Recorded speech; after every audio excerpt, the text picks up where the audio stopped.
Alors, une autre actu sur H2 Mobile. De l'hydrogène vert bientôt produit sur la Lune? Alors déjà, pour produire de l'hydrogène sur la Lune, il faudra déjà y retourner, hein, premièrement. Ou y aller, parce que certains diront que c'est un complot, on n'a jamais été sur la Lune en fait. Parce que oui, des fois, il y a des complotistes hein, qui commentent dans mes vidéos, surtout sur celle du coronavirus. Je vous vois, hein, les anti-masques et les complotistes, hein, je vous vois. L'agence aérospatiale japonaise a révélé son intention d'installer une usine de production d'hydrogène sur la Lune d'ici 2035. Établie dans la région du pôle Sud, elle devrait exploiter les réserves de glace d'eau présupposées pour fabriquer de l'oxygène et de l'hydrogène. Le Japon a annoncé l'année dernière sa décision de rejoindre Artemis, le programme lunaire de la NASA, et a signé avec elle un accord de coopération. Objectif: envoyer des astronautes sur la Lune dans la seconde moitié du XXIe siècle.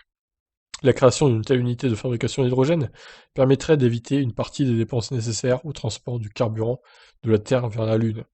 L'hydrogène ainsi produite pourra être utilisé pour propulser les véhicules se déplaçant sur la Lune, ainsi que dans les fusées qui transportent les hommes et la charge utile de l'orbite de la Lune à sa surface.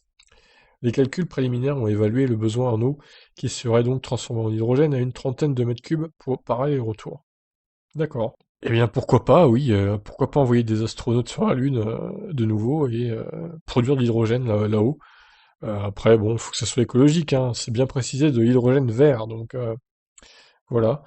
Et puis au pire, si on pollue la Lune, c'est pas très grave, hein. C'est un caillou inerte, donc au final, c'est pas c'est pas très très grave si on pollue la Lune. Bon, alors, on va aller sur la Lune en 2035 et Mars. Alors, c'en est où avec Elon Musk?